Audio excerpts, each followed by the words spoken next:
bersikap kritis terhadap apapun yang didapat, utamakan logika dan lakukan konfirmasi. Jangan mudah terprovokasi dengan judul berita. Ya, adik-adik semua, anak pelajar, ya, tolong memperhatikan. Ini penting sekali bagi kalian, ya, dipahami, ya, dibaca dengan baik-baik, ya, agar kalian dalam kesempatan ini bisa mengambil manfaatnya, bahwa kalian dalam kondisi COVID ini pembelajarannya lebih banyak menggunakan medsos, ya. Bahkan Bapak Ibu guru di sekolah juga memberikan pembelajarannya mungkin karena PJJ diberikannya belum maksimal, maka pasti kalian banyak waktu luang yang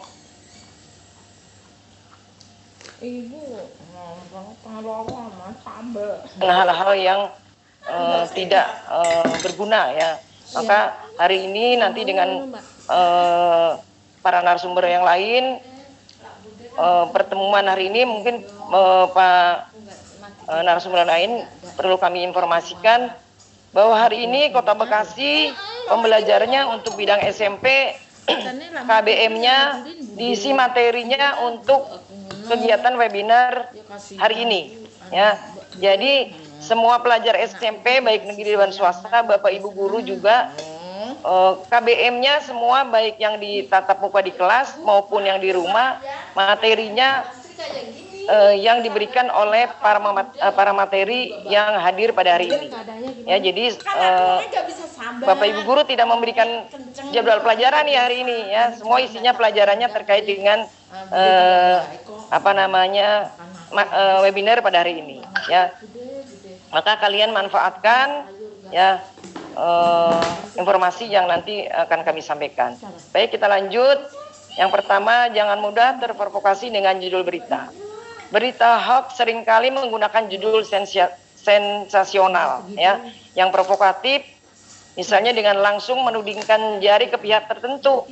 Isinya pun bisa diambil dari berita media resmi, hanya saja diubah-ubah agar menimbulkan persepsi sesuai yang dikehendaki sang pembuat hoax, ya. Bapak, adik-adik pelajar semua, ini harus dipahami langsung bahwa inilah berita hoax, ya. Judul dan sekiranya bukan hal yang tidak penting, adik-adik pelajar, dari berita-berita ini harusnya segera abaikan, ya. Judul dengan sengaja dibuat agar orang langsung berminat, ya, untuk mengikuti dan terbawa ke dalam tujuannya si pembuat hoax, ya. Kalau kita lihat berita hoax seperti itu, mereka sengaja membuat judulnya sensasional agar kita semua terbawa dengan tujuan si pembuat hoax, dengan menimbulkan rangsangan untuk bertindak yang sifatnya menghasut. Nah, ini hati-hati, ya, para pelajar, ya. Maka dari itu kita harus berhati-hati, ya, dengan judul yang provokatif, ya. Jangan langsung boleh kita semua ada judul yang sekiranya menarik bagi kita, boleh kita lihat, tapi harus cermat, dicermati alamat situsnya, periksa fakta, dan cek keaslian dalam fotonya. Saya kira kalau untuk melakukan hal-hal yang tadi, ya, judul, cermati alamat situsnya, periksa fakta, dan cek keaslian fotonya, ini saya kira untuk para ibu guru, untuk para pelajar, ya, yang terbiasa memainkan digital itu lebih cermat, ya. Namun tergantung pada keinginan kalian masing-masing. Lanjut, bersikap kritis terhadap apapun yang didapat, ya. Hoax merupakan informasi bohong. Nah, ini, ya, yang paling ditekankan. Informasi bohong yang memiliki tujuan membentuk opini yang salah, menipu, menghasut, menyakiti, bersifat provokasi, dan memecah belah serta menimbulkan keresahan bagi yang membaca ataupun yang mendengar. Oleh karena itu, setiap orang harus menjadi pembaca yang cerdas, ya, dengan membaca keseluruhan artikel cek kembali siapa penulisnya, cek situsnya, narasumber, dan cari berita pembandingnya. Ya, untuk itu agar bersikap kritis terhadap apapun yang didapat, cermati dan kritis dalam menyeleksi informasi, ya, cermati dan kritis dalam menyeleksi informasi, kembali kepada kepentingan dan tujuannya, ya.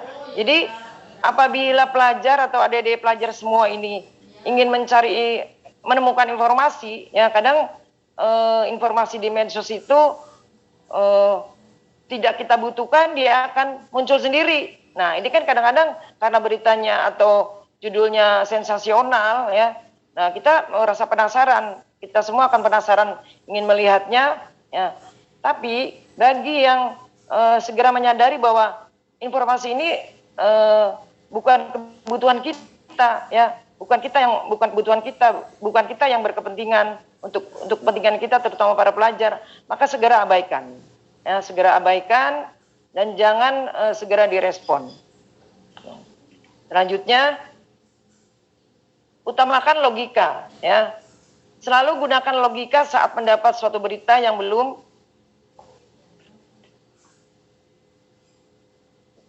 diketahui kebenarannya dan didukung oleh data dan jurnal ilmiah. Perlu mengenali ciri-cirinya di antara hoax muncul dengan judul yang bombastis, ya, judulnya sangat bombastis sehingga membuat kita jadi rasa penasaran, ingin segera melihat, ya. Nah, dengan kondisi atau biasanya kita keluar dan kondisi rasa iseng, langsung kita mencoba kemudian alamat website juga tidak jelas, tidak menyatukan alamat penulis dan redaksi. Narasinya provokatif, memanipulasi foto dan keterangan gambar serta meminta di-share dan diviralkan. Nah, ini ya kalau yang hoax itu seperti itu, minta di-share dan minta diviralkan. Nah, maka harus utamakan logika. Logika kita harus bermain, ya. Segera lakukan koreksi bahwa ini bukan sesuatu yang penting bagi kita seorang pelajar. Lakukan konfirmasi, ya. Lakukan konfirmasi apabila memang informasi tersebut kita butuhkan untuk sesuatu hal. Sebelum kita gunakan, maka kita lakukan konfirmasi dulu ke cek kembali penulisnya, cek situsnya, cek narasumbernya. Nah, ini salah satu contoh berita hoax, ya, seperti ini. Ini informasi. Ibu Yopi, punten Bu Yopi, waktunya udah habis, boleh tolong agak dipercepat ya. Oke, siap. Oke, terima kasih. Oke. Baik, bijak di kolom komentar, ya. Ini di sini ada poin-poinnya: menghargai pendapat orang lain, tidak berpihak pada salah pembaca, netizen, tidak menghakimi pendapat orang lain. Jika tidak diperlukan, tidak perlu berkomentar, hindari komentar berbau sara. Nah, ini hal-hal yang sangat penting bagi kalian semua, ya. Harus bijak di dalam komentar. Kalau tidak punya kepentingan, sekali lagi tidak punya kepentingan, tidak perlu komentar, ya, tidak perlu komentar, apalagi komentar-komentar yang berbau sara, ya. Kemudian jangan menghakimi teman-teman sendiri, ya, apalagi teman-teman kita yang tidak dikenali, nanti akan berbalik pada diri kita sendiri, akan merugikan diri kita sendiri. Nah, ini juga ada beberapa jenis berita-berita di medsos ini kaitannya dengan pelecehan seksual. Nah, karena pelajar ini kita hati-hati, ya, terkait dengan medsos. Apabila kalian menggunakan medsos dengan tidak beretika atau tidak menggunakan sopan santun, maka akan menimbulkan juga dari orang-orang yang tidak bertanggung jawab, sehingga terjadilah pelecehan seksual, ya, yang dimana ini hal sangat yang mengerikan, ya, sangat mengerikan dan harus diwaspadai oleh kita semua, terutama untuk para pelajar yang masih sangat remaja ini. Nah, ini ada apa namanya adanya pelanggaran-pelanggaran yang kalau kita lakukan ini banyak sekali yang sudah kita ketahui informasi terkait dengan pelanggaran Undang-Undang ITE. Langsung kesimpulan ya. Baik Bapak Ibu guru, para peserta webinar, dan para pelajar yang kami cintai, karena waktunya sudah tidak mencukupi, sebenarnya kami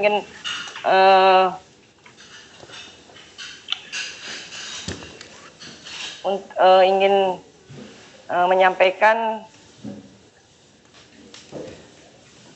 menyampaikan beberapa video, tapi karena waktunya tidak mencukupi, saya ambil kesimpulannya bahwa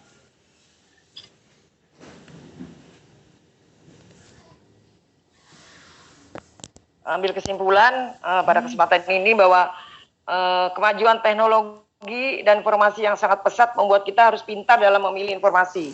Jangan mudah terprovokasi dengan informasi yang beredar di media sosial. Nah, ini kesimpulan ini yang adik-adik pelajar semua harus dipahami ya.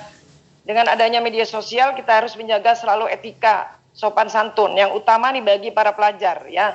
Etika, sopan santun harus tetap dijaga ya. Apalagi pelajar Kota Bekasi.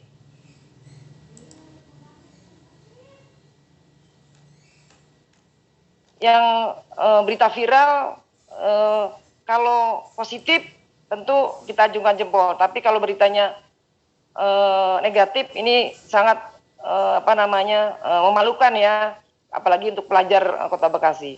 Dan selalu bersikap respek kepada teman atau orang lain yang terkoneksi di media sosial. Hindari menggunakan kata-kata kasar. Nah, ini menghindari kata-kata kasar atau mengandung ujaran kebencian, menghindari komentar sara dan tidak melakukan sexual harassment. Kemudian dalam mencari informasi tidak menutup kemungkinan banyak situs porno yang dapat diakses. Untuk itu hal yang harus dilakukan untuk melindungi dari pornografi adalah membangun fondasi agama yang kuat, edukasi seks atau kurikulum tentang anti pornografi. Nah, ini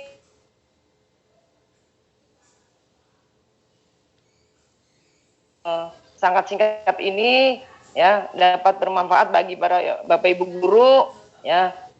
Nanti materi pada hari ini tentu Bapak Ibu guru bisa jadikan untuk tugas untuk para siswanya, apa-apa yang disampaikan agar informasinya tidak hari ini dapat besok lupa. Nah, kalau seandainya diberikan keingatan lagi bahwa ini materinya bisa tersampaikan kepada siswa, hal-hal seperti positifnya akan terus terbawa pada hari-hari berikutnya. Itu saja mungkin yang dapat saya sampaikan. Mohon maaf apabila dalam menyampaikan kami belum maksimal. Semoga apa yang kita dapatkan pada hari ini dapat bermanfaat bagi para ibu guru, ya, bagi para pelajar. Tetap semangat ya. Hari ini maksimalkan untuk mengikuti webinar. Ya, besok Bapak Ibu guru ulas kembali apa yang disampaikan oleh para pemateri. Terima kasih, mohon maaf, dimaafkan apabila ada sesuatu yang tidak berkenan. Saya akhiri. Assalamualaikum warahmatullahi wabarakatuh.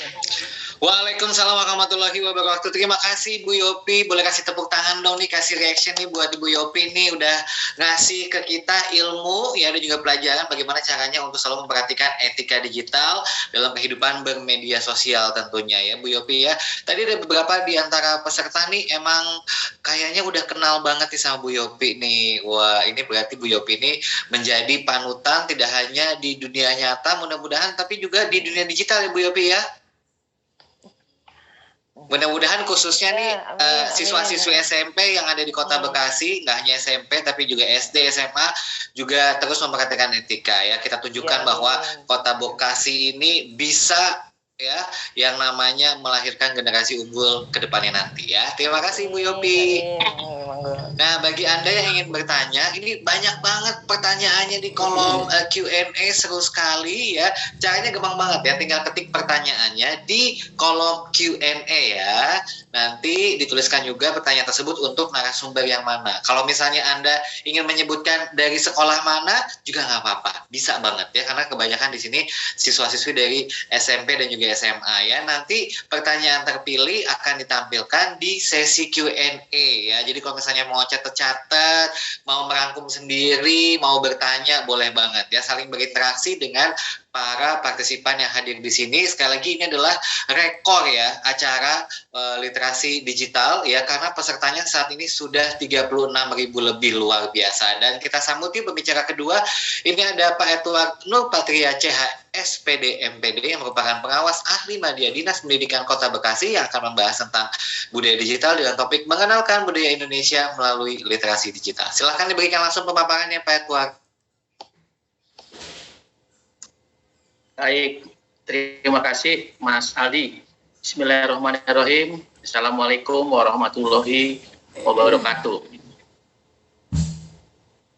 Saya akan mengucapkan terima kasih dulu kepada pihak Kementerian Komunikasi dan Informasi Republik Indonesia beserta jajarannya yang bisa mampu menyelenggarakan acara ini, yaitu Gerakan Nasional Literasi Digital. Saya juga ucapkan terima kasih kepada tim kreatif ya, yaitu Cyber Kreasi Indonesia, luar biasa bisa menggelar acara ini. Saya akan menyapa yang pertama kepada para narasumber yang hebat-hebat ini yang sudah hadir di tengah-tengah kita melalui virtual. Mas Aldi selaku moderator, sehat ya Mas? Ibu Haja Yofi, Ibu Kabit, alhamdulillah baru saja menyampaikan materinya.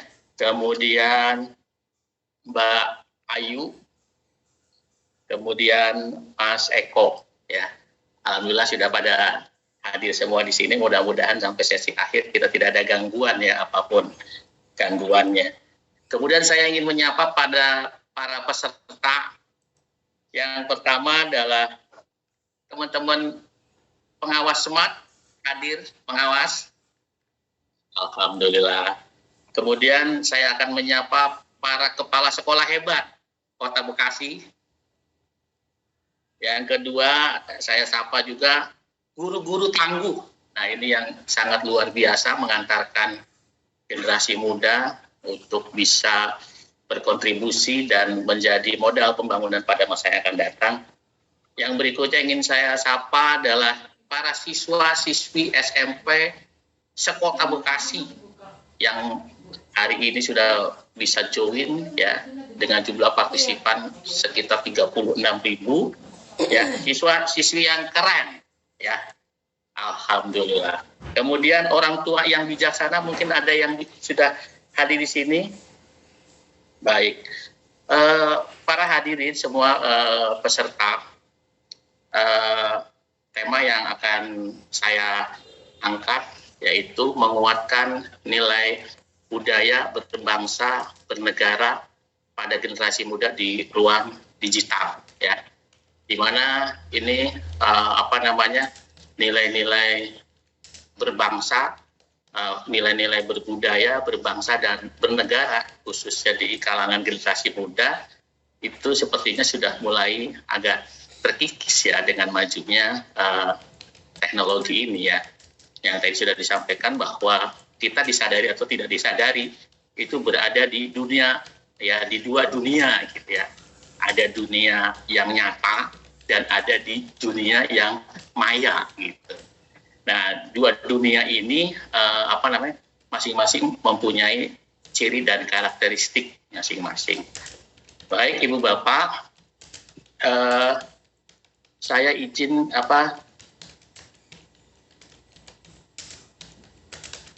slide share ya.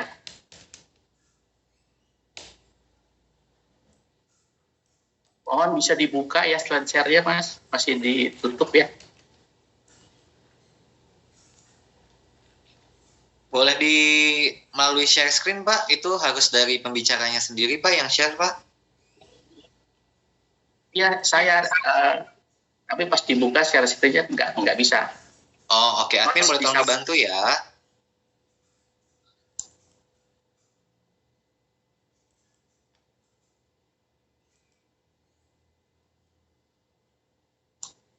Sambil nunggu kita ngobrol-ngobrol dulu ya Pak. Wah ini masih di-unmute nih.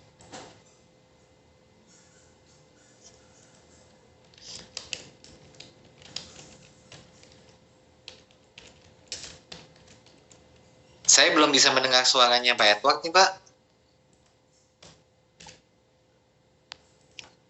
Ya, saya ingin Oke. Saya ingin menyapa kepada peserta semua. Jadi kalau saya bertanya, semangat pagi Kota Bekasi, ya, kemudian dijawab pagi, gitu ya. Siap. Nah, kemudian kalau saya tanya lagi, siapa kita? Dijawab kami. Siapa kita? Indonesia. Kami siap membangun bangsa. Gitu ya. Oke. Siap. Oke ya.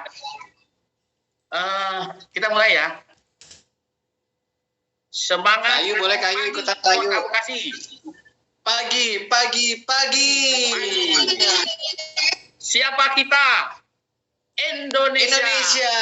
Kami siap membangun bangsa. Woi, terima kasih Pak Edward. Aduh seru banget nih, kita jadi semangat untuk meningkatkan literasi digital dan semoga yang hadir di sini ya Pak Edward ya. Ini jumlahnya sekali lagi terbanyak loh, 36.000 peserta ini ya. Ini bisa menjadi agen perubahan loh ya Pak Eka ya, bisa menyebarkan informasi yang didapatkan hari ini ke orang-orang di sekitar untuk selalu meningkatkan literasi digital ya. Caranya seperti apa? Tadi yang pertama tuh pilarnya udah kasih tahu ya tentang etika digital, bagaimana kita harus membuat postingan atau konten yang positif tentunya dan menangkal yang namanya hoax ya. Dan nantinya di budaya digital ini Pak Eto juga akan mengingatkan kepada Anda semua yang hadir di sini untuk selalu ya memperkenalkan budaya Indonesia di setiap konten postingan yang dibuat ya, biar kita ini menjadi generasi yang terus melestarikan budaya Indonesia, karena media digital itu adalah dunia tanpa batas, jadi yang bisa melihat adalah semua yang ada di dunia ini gitu ya Pak Edward ya. Oke, boleh dicek lagi ini materinya. Ya, kayaknya masih ditutup dari sana ya, masih belum bisa kebuka share screen-nya. Host disable partisi.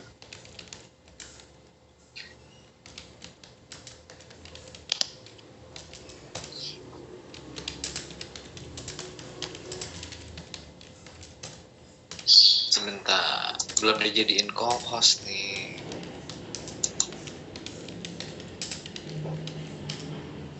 Nah, sudah hadir Pak, silakan. Ya.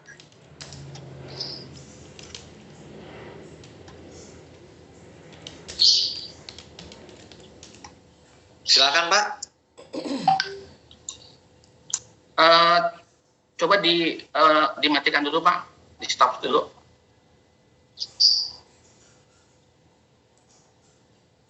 Aku pengen pastikan itu yang audionya udah berfungsi atau belum ya.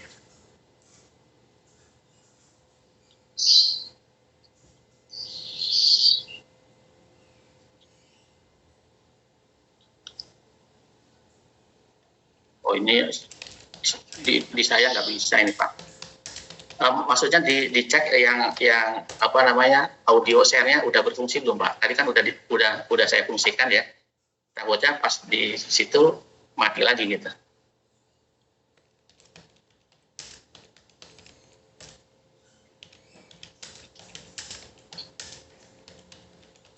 Share audionya udah bisa berfungsi ya, Ibu admin ya.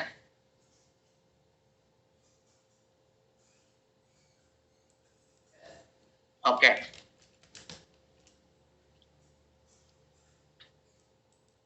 Udah aman Pak, tinggal di play aja. Oke, siap.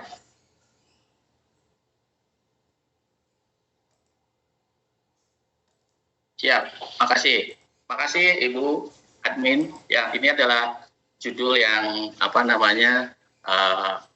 kita paparkan hari ini, yaitu nilai budaya berbangsa dan bernegara pada generasi muda di ruang digital.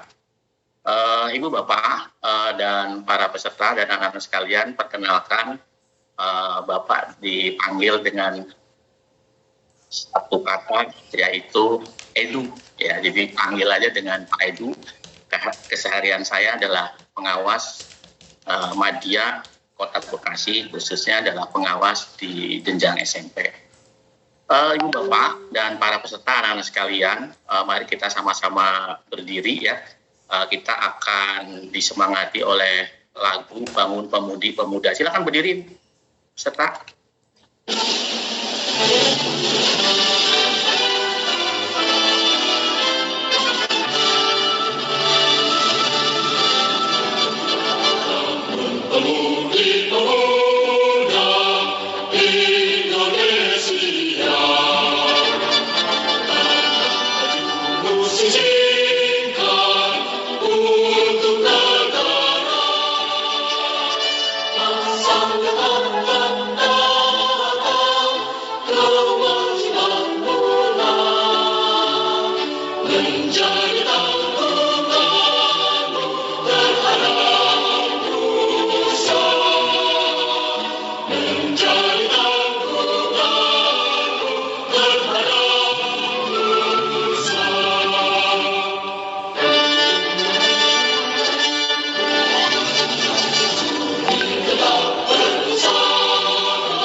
Ya, dimohon duduk kembali.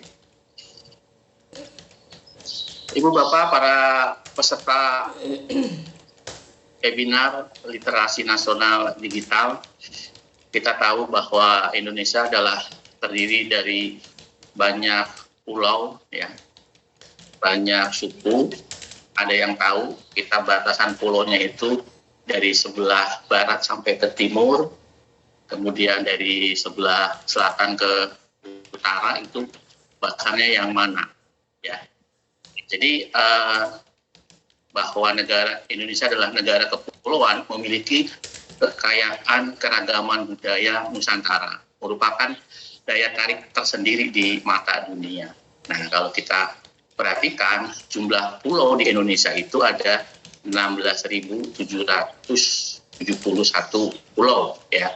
Dari Sabang sampai Merauke, dari Miangas sampai ke Pulau Rote, gitu. Jadi ini sangat luar biasa sekali, adalah negara kepulauan yang sangat besar, ya. Bagaimana dia bisa bersatu? Anak sekalian dan para peserta digital, literasi digital, bahwa kita tadi terdiri dari ada banyak agama yang satu sama lain bisa bertoleransi, ada banyak budaya, ya, apakah itu tarian, apakah itu rumah adat, apakah itu kuliner, diri dari banyak suku, ya, dan bahasa. Nah, ini dari suku saja yang ada di Indonesia itu ada 1.340 suku yang ada di Indonesia, dan untuk bahasanya ada 652. Jadi ini sangat luar biasa. Kita kaya sekali akan suku bangsa dan bahasa. Begitu pula adalah budayanya. Nah, anak sekalian dan para peserta literasi digital, kita akan mencoba, ya, ada sedikit tebak gambar gitu, ya. Ini untuk menguji wawasan budaya kalian semua. Nah, coba perhatikan ya hitungan ke-10 ya, perhatikan itu sebutkan rumah adat tersebut itu nama rumah adatnya apa, kemudian berasal dari daerah mana ya. Oke, hitungan ke-10, 1, 2, 3, 4, 5, 6, 7, 8, 9, 10. Iya, betul. Yang nama rumahnya adalah Joglo. Ini adalah rumah khas di daerah Jawa Tengah. Berikutnya, anak-anakku dan peserta digital, ada gambar rumah lagi. Nah, perhatikan. Hitungan ke-10. Hitung sendiri dalam hati masing-masing. Ini lihat ini rumah, apa nama rumah tersebut. Kemudian berasal dari daerah mana? 1, 2, 3, 4, 5, 6, 7, 8, 9, 10. Ya, bagus. Ini adalah rumah Tongkonan, ya, berasal dari Sulawesi Selatan di daerah suku Toraja. Berikutnya, anak sekalian dan peserta literasi digital, di sini ada gambar seorang penari, ya. Nah, sebutkan apa nama tariannya dan tarian itu berasal dari daerah mana ya? 1, 2, 3, 4, 5, 6, 7, 8, 9, 10. Yes, ini adalah tari Jaipong ya, yang sangat energik dengan tepukan kendangnya. Kita tahu ini adalah berasal dari Jawa Barat. Oh, masih ada satu lagi ya, Ini adalah contoh baju pengantin ya, ya, mewakili baju daerah ya. Pertanyaannya, sebutkan apa nama baju daerah tersebut dan berasal dari daerah mana. Dari daerah mana ya? Coba perhatikan baik-baik ya. Iya. 1, 2, 3, 4, 5, 6, 7, 8, 9, 10. Yes, ini adalah baju pengantin, namanya Aisan Pak Songko dari Palembang ya, Sumatera Selatan. Nah, berikutnya Ibu Bapak yang ingin saya sampaikan dan peserta digital,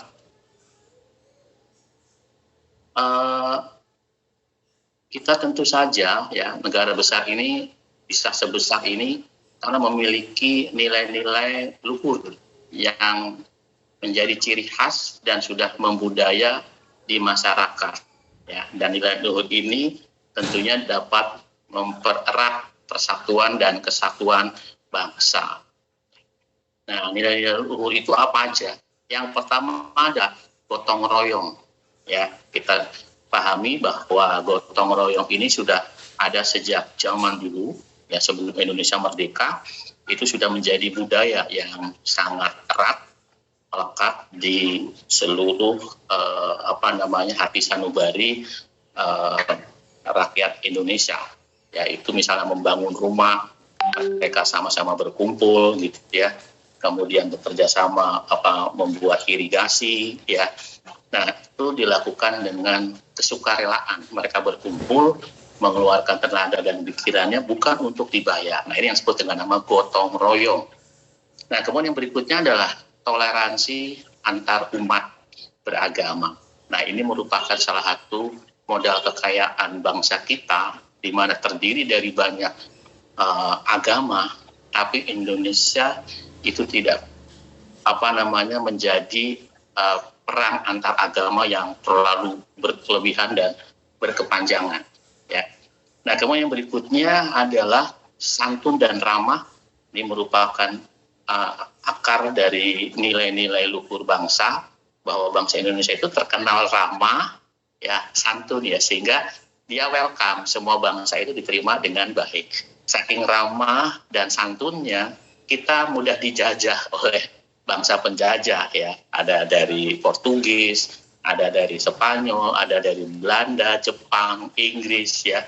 Nah, seperti itu ya. Nah, yang berikutnya adalah nilai luhur yang berikutnya adalah saling tolong menolong ya. Ini pasti saling tolong menolong itu menjadi budaya kita ya, saling tolong menolong. Nah, anak sekalian dan para peserta webinar,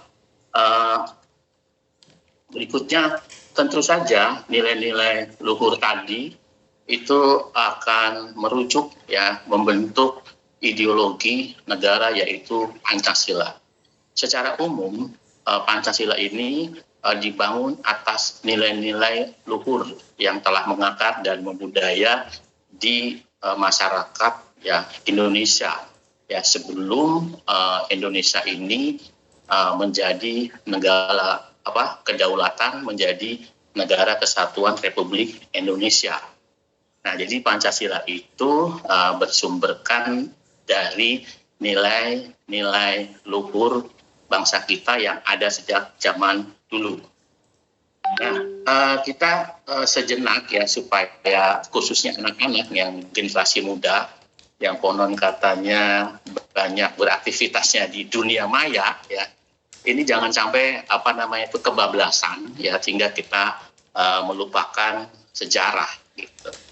Nah, sejarah terutama dalam merintis kemerdekaan. Yang pertama, bahwa bangsa kita besar itu karena ada peranan dari dua kerajaan, yaitu Kerajaan Sriwijaya dan Kerajaan Majapahit. Nah, Kerajaan Sriwijaya dan Kerajaan Majapahit ini telah mempersatukan ya pulau-pulau yang ada di Nusantara ini ya, terbentuk dalam satu kerajaan besar. Nah, kemudian yang berikutnya adalah tentang kebangsaan. Nah, ini mulailah terbentuk konsep kebangsaan, itu dirintis oleh Dr. Sutomo. Nama organisasinya pada waktu itu adalah Budi Utomo. Ya, dia lahir di tahun 1908. Nah, yang berikutnya adalah konsep semangat persatuan. Ya, konsep semangat persatuan ini digagas oleh Persatuan Pemuda Pelajar Indonesia yang menghendaki bahwa Indonesia itu harus punya konsep persatuan dan kesatuan, sehingga harapannya akan terbentuk menjadi negara NKRI. Nah, ini kemudian diiklarkan dalam Sumpah Pemuda ya pada 28 Oktober 1928 ya. Mengaku bahwa berbangsa satu, bangsa Indonesia, berbahasa satu, bahasa Indonesia. Nah, kemudian selanjutnya ya, bahwa di sini selain kita memiliki NKRI, kita harus punya konsep kebangsaan ya, konsep negara kebangsaan. Artinya di sini ya, bahwa dituntut sebuah negara harus memiliki ideologi, harus memiliki satu falsafah yang fundamental, yaitu dengan lahirnya Pancasila. Ya, Pancasila lahir pada tahun 1945 tanggal 1 Juni. Nah, kemudian pada tanggal 17 Agustus 1945 itu diproklamirkan ya, Indonesia ini merdeka. Nah, ini adalah konsepnya tanah air atau yang sering kita sebut dengan nama geopolitik. Jadi secara geografis dan politik di mata dunia bahwa kita sudah betul-betul merdeka dan bisa menyelenggarakan pemerintahannya secara mandiri, yang memiliki kesatuan, memiliki kedaulatan. Yang berikutnya, anak sekalian dan peserta, perlu dipahami juga bahwa Indonesia itu harus ada batas-batasnya, sebelah barat itu sampai di mana, sebelah timur sampai di mana, di selatan bagaimana, kemudian di utara bagaimana. Nah, itu harus memiliki yang disebut dengan nama daerah teritorial. Nah, daerah teritorial ini kita sebut dengan nama Deklarasi Juanda. Nah, ini tonggak-tonggak dari perjalanan sejarah. Harapannya Bapak kepada kalian terutama generasi muda harus mengetahui dengan baik ya, Nah, kita sebagai anak bangsa harus bisa mengimplementasikan nilai-nilai sejarah itu. Nah, anak sekalian, kita kenal bahwa ada nilai, ada budaya, ada kebudayaan. Jadi nilai itu adalah sesuatu yang dipentingkan oleh manusia sebagai subjek. Jadi kalau kita katakan nilai, ya pasti ada nilai-nilai yang baik dan ada nilai-nilai yang buruk, ya. Nah, nilai-nilai itu bersifat abstrak yang menyangkut pandangan. Nah, kemudian budaya itu adalah menggambarkan nilai dan norma yang berlaku dalam suatu kelompok masyarakat tertentu, ya. Seperti tadi, ya, ada tarian Jaipong itu merupakan salah satu budaya. Dia hanya berlaku di kelompok masyarakat Jawa Barat, ya, berupa tari-tarian. Nah, kalau konsep kebudayaan nasional adalah kebudayaan yang berasal dari bangsa Indonesia itu sendiri, yaitu semua merupakan nilai-nilai luhur. Anak sekalian, konsep yang berikutnya adalah pengertian bangsa. Jadi bangsa itu adalah kelompok masyarakat yang bersama-sama dari keturunan, adat, bahasa, dan sejarah serta pemerintah sendiri, ya, membentuk yang ada di dalam satu kepemerintahan. Nah, itu disebut dengan bangsa. Ya, jadi bangsa itu dalam konteks politik merupakan sekelompok orang yang rasa ikatan satuannya berdasarkan pada kesamaan cita-cita, sehingga mendorong mereka untuk hidup bersama dalam wilayah tertentu. Nah, wilayah kita tentu saja disebut dengan nama NKRI. Nah, negara itu adalah bentuk organisasi dari bangsa tersebut. Ya. Nah, artinya di sini kelompok sosial yang menduduki kelompok sosial yang menduduki wilayah ya tertentu diorganisasi di bawah lembaga politik, lembaga pemerintahan. Ya. Nah, Ibu Bapak dan anak sekalian yang berbahagia, nah tentu saja nilai-nilai luhur bangsa pada masa kini yang erat banget dengan laju perkembangan teknologi informasi, terutama pada literasi digital ini sangat mulai meluntur, ya. Nah, sini adalah pada tahun 2019 itu jumlah pengguna internet itu meningkat 34%. Kemudian pengguna internet itu biasa mengakses lebih banyak dengan menggunakan smartphone-nya 85%. Nah, itu kemudian banyak digunakan dengan pesan instan, sosial media, dan membaca berita-berita. Nah, jadi Ibu Bapak, jadi di sini tantangannya bahwa jumlah penduduk Indonesia sekitar 268 juta, itu 175 juta itu sudah ketergantungan terhadap internet. Nah, ini bisa dijadikan bahwa ini merupakan sebuah tantangan. Jadi kalau kita 160 juta penduduk Indonesia itu ada di dunia maya dan merupakan nilai-nilai luhur bangsa, maka akan terjadi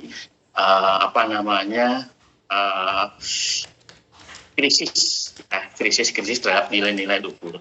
Nah, ini dari data statistik ya, bahwa ditunjukkan penduduk Indonesia 8 jam lebih 36 menit itu dia menggunakan berbagai macam media sosial. Nah, Ibu Bapak, jadi di sini krisisnya itu mulai menurunnya wacana budaya, ya, di antara khususnya di generasi muda, karena pengguna internet tadi itu dikatakan Ibu Haja Yopik umur dari 10 sampai dengan 30 tahun. Adanya krisis karakter identitas serta integritas. Kemudian ada ancaman akan berujung pada terpecah belah ya persatuan bangsa dan maraknya budaya korupsi, narkoba, dan aksi terorisme. Nah, oleh sebab itu saya penting mengangkat materi ini supaya kita kembali kepada nilai-nilai luhur budaya bangsa. Izinkan saya share video supaya kita bisa ada pengalaman ya terkait dengan nilai-nilai luhur. Nah, ini yang dialami oleh kita sekarang ini sudah seperti ini Bu Bapak ya. Pancasila. Pancasila. Satu. Untuk semua. Dua. Beradil dan beradab. Tiga. Kemanusiaan yang beradab. Empat. Kemanusiaan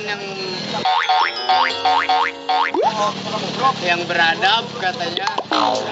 Sebagai warga negara yang baik, sudah sepatutnya kita mengetahui isi dari Pancasila, karena Pancasila merupakan dasar dari negara kita. Kalau dasarnya aja nggak tahu, gimana mau majuin negara coba? Di video kali ini, Mas Andiso telah merangkum 7 momen lucu tidak hafal Pancasila. Langsung simak aja deh videonya. Finalis Putri Indonesia. Kalista Iskandar yang merupakan finalis asal Sumatera Barat mendapatkan sebuah pertanyaan yang lumayan sulit dari Bapak Ketua MPR Bambang Susatyo. Ia disuruh menyebutkan isi dari Pancasila. Saat menyebutkan sila pertama sampai ketiga sih tidak ada masalah. Barulah saat menginjak sila keempat, Kalista Iskandar mulai kehilangan fokus. Pertanyaan saya adalah, apakah Alkista hafal 5 sila yang terkandung dalam Pancasila? Silakan. Terima kasih.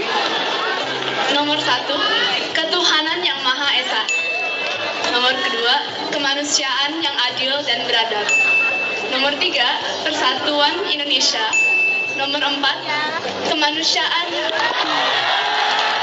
masyarakatan yang dipimpin oleh hikmat kebijaksanaan dalam permusyawaratan perwakilan. 5, kemanusiaan sosial yang adil.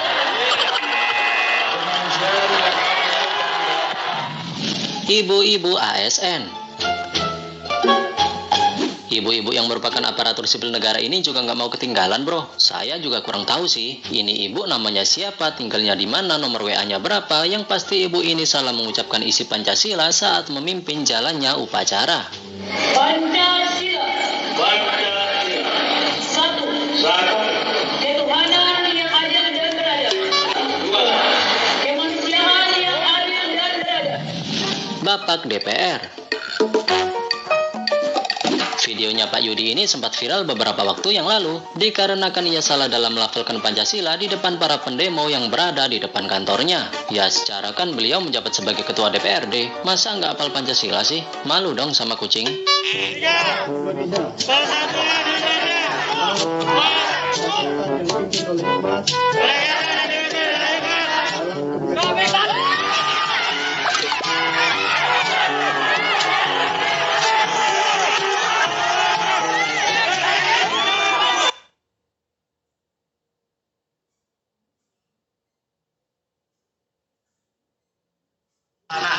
Dan kemanusiaan. Anggota TNI. Akibat bangun kesiangan, anggota tentara ini dapat hukuman dari Bapak Komandan, bro. Ia disuruh berdiri dan melafalkan isi dari Pancasila. Dan kalian tahu kan apa yang akan terjadi? 3. Persatuan Indonesia. 4. Kerakyatan yang dipimpin oleh hikmat dan permusyawaratan Indonesia. Pancasila. 1. Ketuhanan yang Maha Esa. 2. Kemanusiaan yang adil dan beradab. 3. Persatuan Indonesia. 4. Kerakyatan yang dipimpin oleh hikmat dan Pancasila. 1. Ketuhanan yang Maha Esa. 2. 2. Kemanusiaan yang adil dan beradab. 3. 3. Persatuan Indonesia. 4. 4. Kerakyatan yang dibimbing pimpin oleh hikmat kebijaksanaan. Loh kok saya yang disalahin, gimana sih? Ya Pancasila. Pak Edu, punten Pak Edu. Ya, siap. Waktunya sudah habis, boleh tolong agak dipercepat ya. Terima kasih Pak Ya, Edu. siap. 2 slide lagi Pak. Terima kasih. Ya, itu Ibu Bapak dan anak-anak kelas sebuah peserta digital literasi digital. Kita jangan sampai termasuk seperti orang yang seperti itu ya. Jadi kita lupa dengan Pancasila gitu ya. Ibu Bapak, jadi solusi mencegah krisis nilai luhur bangsa yang pertama adalah pastinya mengenalkan dan mensosialisasikan tentang budaya daerah yang lahir dari berbagai suku di Indonesia. Kemudian kita bijak dan beretika dalam pemanfaatan IT khususnya media sosial. Kemudian kita sebagai bagian dari bangsa hendaknya harus memiliki karakter dan jiwa patriotisme bangsa dan mengedepankan kepentingan bangsa daripada kepentingan sendiri dan golongan. Yang berikutnya adalah kita berpegang teguh pada nilai Pancasila sebagai dasar negara. Dan harus selalu kita ingat bahwa implementasi nilai kebangsaan sebuah kesadaran individu dan masyarakat. Nilai kebangsaan itu terdiri dari ada 13 ya, Bu Bapak dan sekalian. Yang pertama adalah religius, kekeluargaan, keselarasan, kerakyatan, keadilan, demokrasi, kesamaan derajat, 8 ketaatan hukum, 9 kesatuan wilayah, 10 persatuan bangsa, 11 kemandirian, 12 toleransi, dan 13 gotong royong. Dan ini Ibu Bapak dan anak sekalian, nilai-nilai kebangsaan itu bersumber dari konsensus 4 konsensus dasar bangsa kita, yaitu berasal dari Pancasila, dari Undang-Undang, NKRI, dan Bhinneka Tunggal Ika. Untuk mengakhiri kegiatan kita, khususnya materi saya bertanya, semangat pagi Kota Bekasi! Pagi. Saya tanya, siapa kita? Indonesia. Kami siap membangun bangsa. Wah, luar biasa Pak Edu. Dan anak sekalian, billahi taufiq wal hidayah. Assalamualaikum warahmatullahi wabarakatuh. Waalaikumsalam warahmatullahi wabarakatuh. Terima kasih Pak Edu ya atas motivasi, inspirasi dan juga semangatnya nih kepada kita semuanya, khususnya untuk Anda warga Kota Bekasi, apalagi ya yang menyimak acara ini adalah kebanyakan pelajar ya yang masa depannya masih panjang. Jadi kalau misalnya mau membuat konten atau postingan ini jangan lupa ya memperkenalkan budaya Indonesia dan terus beretika ya. Dan nanti kita ketemu di sesi tanya jawab ya Pak Edu. Siap. Nah, saya ingin mengingatkan lagi kepada Anda mengenai aplikasi Siberkreasi ya. Tadi di kolom Q&A ini udah meriah banget nih. Mohon maaf tidak bisa menjawab satu persatu karena pertanyaannya banyak banget. Salah satu yang bertanya, apa sih aplikasi Siberkreasi itu? Nah, aplikasi Siberkreasi ini ya, ini adalah aplikasi yang dapat meningkatkan literasi digital Anda. Jadi kalau misalnya Anda semuanya pengen tahu lebih banyak lagi, coba deh diunduh dan juga langsung aja registrasi, karena di sana Anda bisa menemukan begitu banyak modul dan juga pilihan kelas yang bisa Anda ikuti sesuai dengan minat yang ingin Anda asah ya. Di media sosialnya juga ada nih, Instagram dan juga Facebook, tinggal ketik aja di kolom pencarian Siberkreasi. Di sana Anda bisa berinteraksi juga dengan para follower ya. Kali-kali aja bisa berkolaborasi untuk menghasilkan sesuatu yang positif ya. Tonton juga video-video bertemakan literasi digital. Kita buat viral yuk di kanal YouTube Siberkreasi. Kontennya menghibur banget, inspiratif dan juga edukatif ya. Kita beralih ke narasumber yang ketiga, ada Mas Eko Prasetya yang merupakan Wakil Ketua Umum Relawan TIK Indonesia yang akan membahas tentang keamanan digital dengan topik apa sih pentingnya menjaga identitas pribadi di internet, menyapa kita semuanya dari Buleleng Bali ya. Silakan Mas Eko. Halo Kakak Aldi. Gimana suara dan gambar? Bagus ya Kak? Bagus dong, aman. Oke deh, terima kasih. Yang pertama saya mau ucapkan Assalamualaikum warahmatullahi wabarakatuh. Om Swastiastu, Namo Buddhaya, salam kebajikan untuk kita semuanya. Salam hormat dan salam sehat kita kepada seluruh warga Kota Bekasi yang hari ini sempat join bareng, yang informasinya adalah adik-adik kita yang berada di tingkat SMP, yang juga jumlahnya hari ini wow luar biasa. Saya juga pengen mengucapkan terima kasih yang setinggi-tingginya kepada Kementerian Kominfo.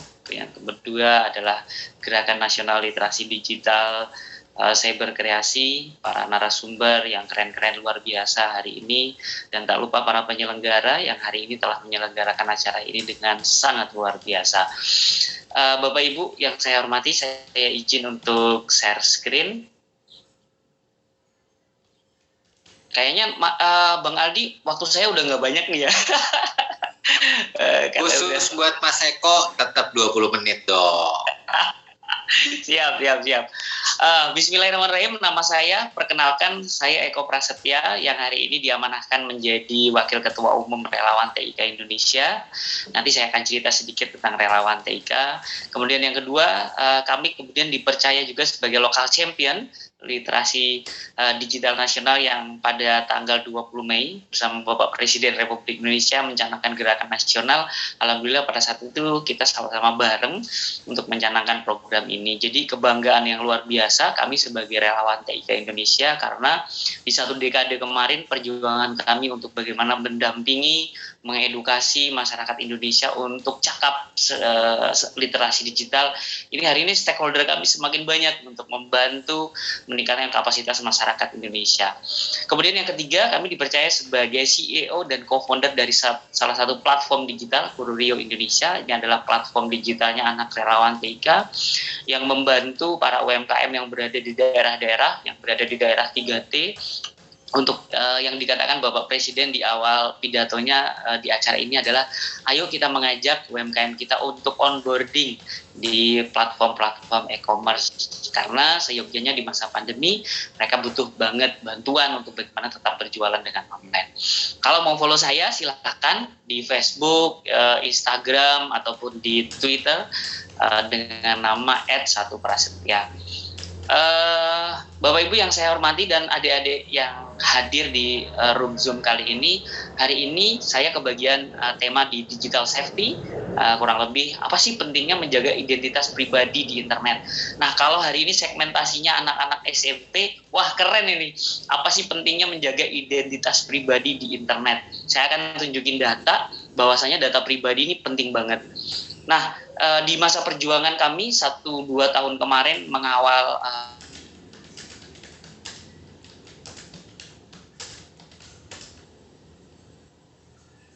Wah, nampaknya lagi ada gangguan sambungan internet nih di tempatnya Mas Eko. Mudah-mudahan bisa segera kembali ya.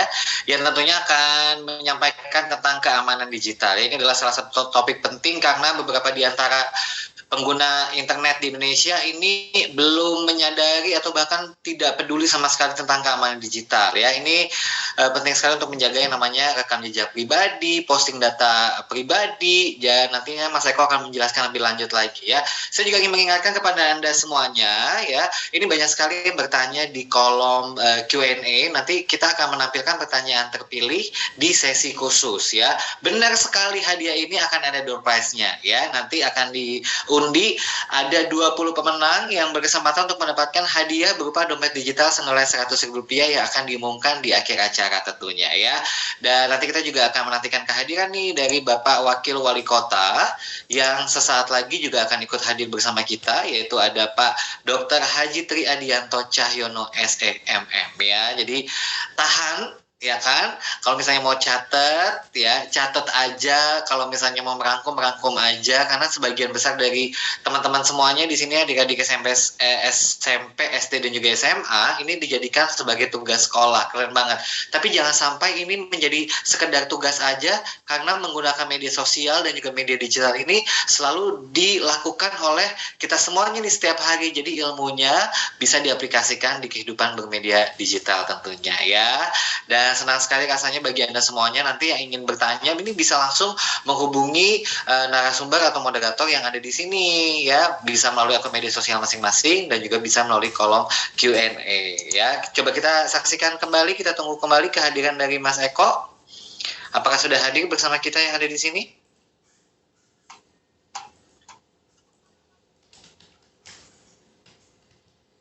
Oke, belum ada ya. Nah, ini saya mau nyebutin beberapa dari Anda semua yang telah hadir nih.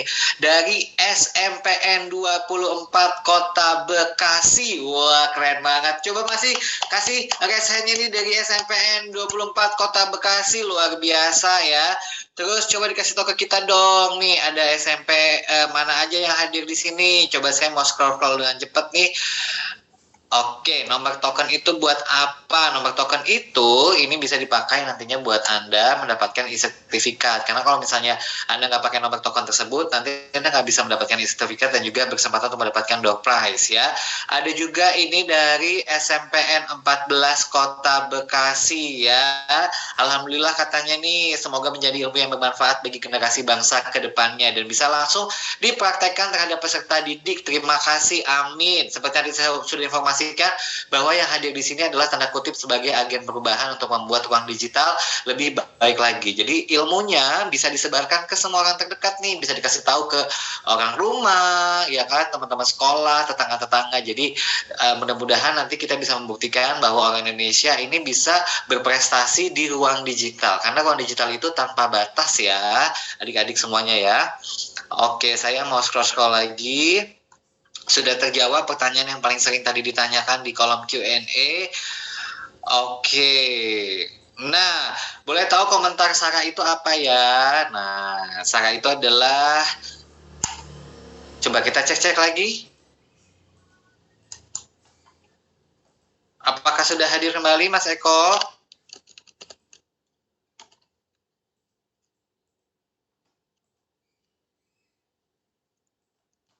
Ya.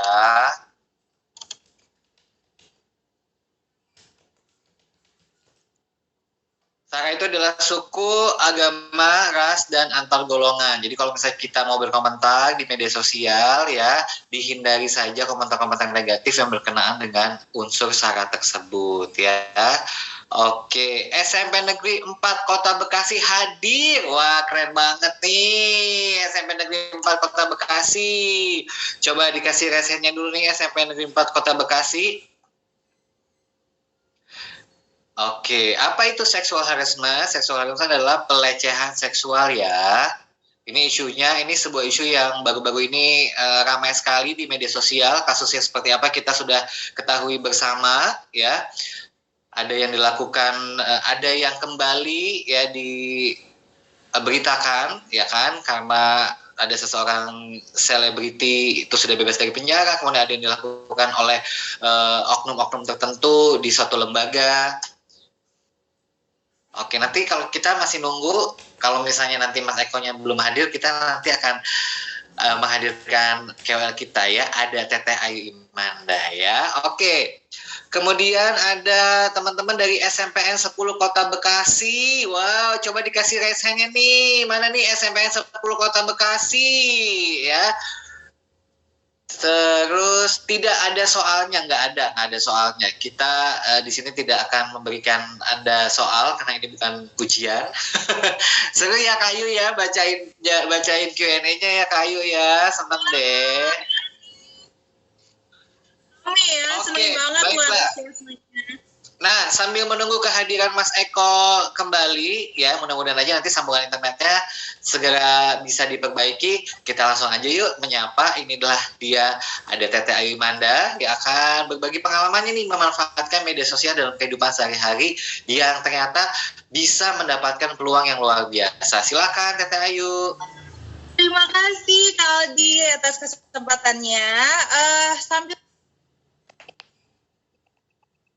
nih teman-teman yang masih semangat hadir di sini. Terima kasih, saya sangat mengapresiasi. Terima kasih sudah mau hadir sampai siang hari ini. Semoga ilmu yang disampaikan hari ini bermanfaat ya dan bisa menjadi agen perubahan tadi kata Kak Aldi. Sebelumnya saya juga mau mengucapkan terima kasih kepada Siberkreasi dan Kominfo yang telah menyelenggarakan acara webinar yang sangat bermanfaat ini untuk kita semua supaya makin cakap digital nih teman-teman. Nah, terima kasih juga kepada tiga narasumber. Mungkin Mas Eko nanti setelah ini, tapi terima kasih karena pemaparannya tadi dari Ibu Yopik dan Bapak Edu ya sangat-sangat bagus, sangat-sangat insightful juga buat saya pribadi. Sebelum mulai, saya izin share screen dulu. Oke, kalau tadi kita kan bahas bahwa digital literasi itu ada 4 pilar ya, yaitu kecakapan digital, digital culture, digital safety, dan digital satu lagi apa ya, lupa. Ya itu ya, jadi kali ini kalau saya pribadi mau sharing-sharing aja nih ya tentang bagaimana caranya menjadi content creator yang juara. Mungkin teman-teman yang masih SMP nih ya pingin mencari peluang di dunia digital gitu kan. Jadi kali ini bahasannya adalah skills untuk content creator juara. Siapa yang juara? Bukan cuma aku tapi